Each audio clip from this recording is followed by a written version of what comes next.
மனநலம் பாதிக்கப்பட்டு மருத்துவமனையில் உள்ள பெண்மணிக்கு வருமான சான்றிதழ் வழங்கிய வருவாய்த்துறை அதிகாரி. தவறான வருமான வரி சான்றிதழை திருத்தம் செய்ய சென்ற பெண்ணின் மகனை அலக்களிக்கும் அதிகாரிகள்.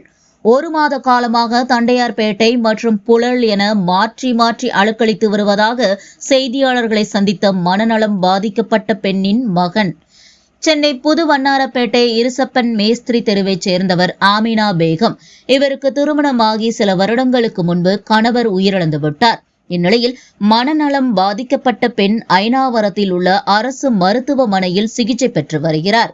மேலும் தந்தை உயிரிழந்து தாய் மனநல மருத்துவமனையில் சிகிச்சை பெற்று வரும் நிலையில் இவரது மகன்கள் இருவர் வாழ்வாதாரத்தை இழந்து மிகவும் கஷ்டத்தில் உள்ளனர்.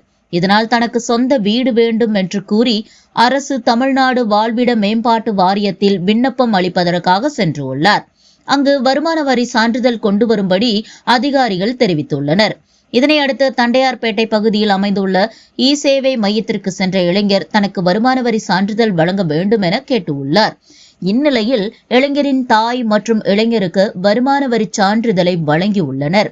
குறிப்பாக மனநலம் பாதிக்கப்பட்டு மருத்துவமனையில் அனுமதிக்கப்பட்டுள்ள தாய்க்கு வருமான வரி சான்றிதழ் வழங்கிய சம்பவம் பெரும் அதிர்ச்சியை ஏற்படுத்தியுள்ளது. மேலும் தாயின் வருமான வரி சான்றிதழை நீக்குவதற்காக அலுவலகத்திற்கு சென்ற அதிகாரிகளை சந்தித்த பொழுது, புழல் சென்று வாருங்கள், அங்குதான் வருமான வரி சான்றிதழ் நீக்கம் போன்ற செயல்கள் செயல்படும் என அதிகாரிகள் தெரிவித்துள்ளனர். குறிப்பாக கடந்த 1 மாத காலமாக புழல் மற்றும் தண்டையார்பேட்டை பகுதிகளுக்கு தினந்தோறும் நடையாய் நடந்து உள்ளார் அந்த இளைஞர். மேலும் தனியார் டெலிவரி நிறுவனத்தில் டெலிவரி வேலையாக பார்த்து வரும் இளைஞர் வேலைக்கு செல்வதா அல்லது தவறான சான்றிதழ் வழங்கிய அதிகாரிகளை சென்று பார்ப்பதா என குழப்பத்தில் மன உளைச்சலுக்கு உள்ளாகியுள்ளார். இதனையடுத்து இன்று ஆர்கே நகர் சட்டமன்ற உறுப்பினர் மரிய வில்சன் தலைமையில் நடைபெற்ற சிறப்பு முகாமிற்கு சென்ற இளைஞரை மீண்டும் புழல் செல்லுங்கள் எனவும் அலக்களித்துள்ளனர். இதனால் மன உளைச்சலுக்கு ஆளான இளைஞர் செய்தியாளர்களை சந்தித்தார். மேலும் மனநலம் பாதிக்கப்பட்ட தன் தாய்க்கு வருமான வரி சான்றிதழ் வழங்குவது பெரும் அதிர்ச்சியை ஏற்படுத்தியுள்ளது. இந்நிலையில் செய்தியாளர்களை சந்தித்துக் கொண்டிருந்த இளைஞரை அதிகாரிகள் அழைத்துச் சென்று தவறாக பதியப்பட்டுள்ள வருமான வரி சான்றிதழை நீக்குவதற்கான பணியை மேற்கொள்கிறோம் என அதிகாரிகள் தெரிவித்துள்ளனர். எனக்கு இது கோட்டர்ஸ்க்காக நான் வீடுக்காக அப்ளை பண்ணியிருக்கேன். அதாவது வீடே இல்லாத நிலையில் நாங்கள் இருக்கோம். எங்கள் அம்மா மனநல பாதிக்கப்பட்டு இருக்கோம். எனக்கு அப்பா இல்லை. ஸோ என்ன பண்ணேன், அதுக்கான டாக்குமெண்ட்ஸ்லாம் ரெடி பண்ண சொன்னாங்க. ரெடி பண்ணும்போது இன்கம் சர்டிஃபிகேட் மட்டும் அதுக்கு தேவைப்பட்டுச்சு.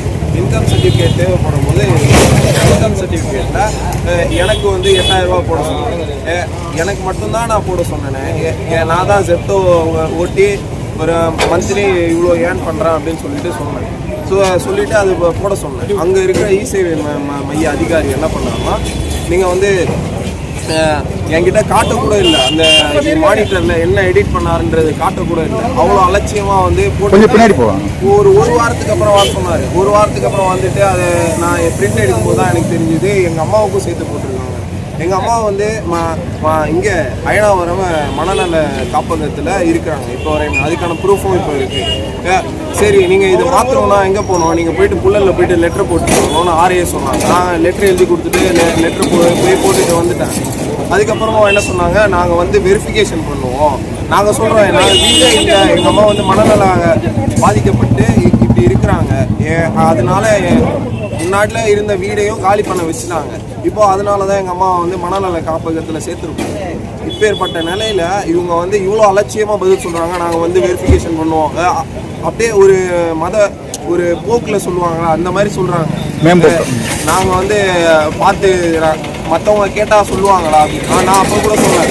அங்கே இருக்கிறவங்க கேட்டால் சொல்லுவாங்க அப்படின்ற மாதிரி. இதுதான் நடக்குது. இப்போ இங்கே அதிகாரியை பார்த்தீங்களா? இங்கே யாரும் சரியான இது சொல்லலை. சரியான அலட்சியப்படுத்துகிறாங்க எல்லாரும்.